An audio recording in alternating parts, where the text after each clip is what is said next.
大家好，歡迎再一次嚟到紅茶館。首先咧問問大家咧，大家中唔中意聽古仔嘅，或者中唔中意睇戲嘅？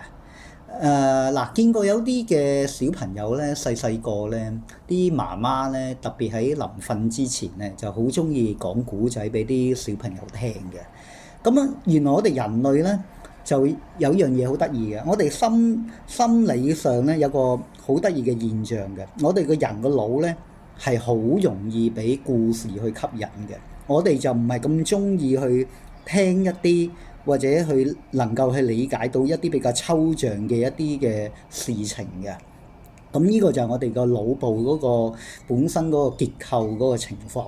好啦，咁大家有冇諗過咧？其實我哋聽嘅故事，或者應該咁問，我哋嘅歷史，我哋知道嘅歷史究竟係咪真實嘅咧？即係入邊嘅內容究竟係咪真實嘅咧？咁當然有啲朋友就會話，咁歷史寫嘅嘢咁梗係真㗎啦。咁大家試下諗深一層啦，究竟係咪咧？即係等於譬如我舉個例子，大家點樣去理解三國時候曹操啊？會覺得呢個係奸雄啊，定係一個英雄啊？或者再問大家又點樣睇三國時代諸葛亮啊？覺得呢個係一個神人啦，定係一個普通嘅一個軍師咧？嗱，其實好多時候咧，面對呢啲歷史嘅人物咧，往往我哋係好多時會將佢戲劇化咗嘅，將佢咧故事化咗。咩個故事化？咩個戲劇化咧？往往就係我哋會經過後人嘅不同角度，會將佢美化啦，或者醜化咗啦、誇張啦，將佢哋嘅故事咧就會係一代一代咁樣去傳落去。咁而喺傳嘅過程裏邊咧，往往咧會係將事實咧就會扭曲晒嘅。咁點解我哋會係不經意會扭曲呢啲嘅事實咧？原因就係因為人係中意聽古仔。如果一啲比較平淡、一啲冇趣味嘅嘢咧，係冇人中意去聽嘅。即係譬如舉一個例子啊，三國時代諸葛亮。咁由於人咧就標籤咗諸葛亮咧係一位天才嘅軍事家，慢慢地咧就會將佢美化。咁為咗襯托起佢嗰個地位啊，就會作咗好多喺事實上根本就喺歷史上、正史上冇出現嘅一啲嘅所謂嘅事實。譬如舉個例子啦，有人會話佢係有個空城計啦。咁空城計，如果你睇《三國演義》咧，就有呢個故事嘅。咁但係喺《三國志》裏邊咧，其實就冇寫到嘅。咁點解會寫咗空城計咧？原因就係因為要將諸葛亮講到佢好叻啊嘛，識得擺空城計司馬懿啊嘛。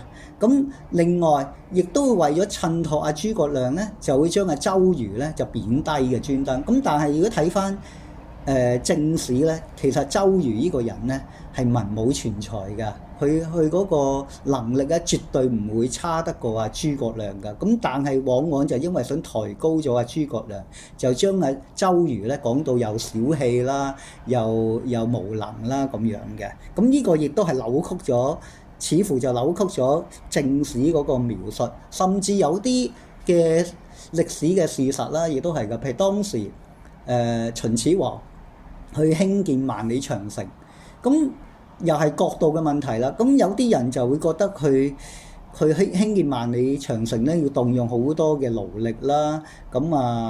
即係會覺得佢係一個暴君啦。即係甚至會覺得佢用一個低價嘅金錢咧，就去買起呢啲勞力嘅。咁即係虐待嗰班嘅勞力嘅做苦工嘅人。咁但係從另一個角度睇啦，就係興建萬里長城，第一可以增加當時政府嗰個嘅所謂嘅 GPD 啦。第二亦都係防禦到外敵嘅。咁其實如果從呢個角度，似乎又談不上秦始皇係一個暴君嘅。咁所以咧，往往我哋人類咧好多時候咧係好中意標籤咗一啲嘅事，或者人，跟住再用我哋嘅理解，用我哋嘅想像去解讀嗰件事。咁所以大家當面對歷史嘅時候咧，我諗都要醒一醒，即係諗一諗，究竟係咪真係事實嘅全部咧？會唔會係好多都係扭曲咗事實嘅真相咧？嗱，呢個咧亦都係反映到我哋原來人類咧有一個思想嘅一個好大嘅盲點。呢個就喺心理學上叫做故事嘅偏誤啊！咩叫故事嘅偏誤咧？由於我哋人太中意聽古仔啦，咁而古仔咧往往咧就會扭曲咗或者簡化咗事實嘅本相啊。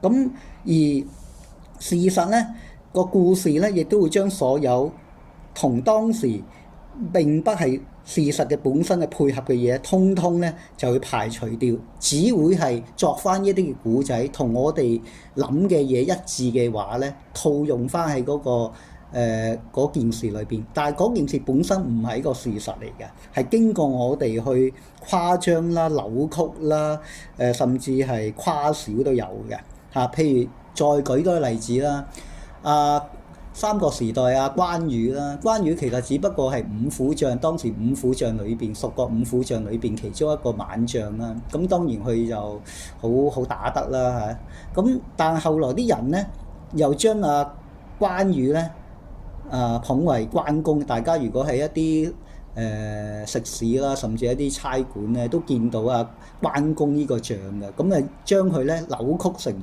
變咗好似個神咁樣拜㗎。咁呢啲亦都係好明顯，就係將個本身係一個普通嘅人物，雖然佢打仗好叻，但係都係普通一個人啦。佢結果都係戰敗，俾人殺頭嘅。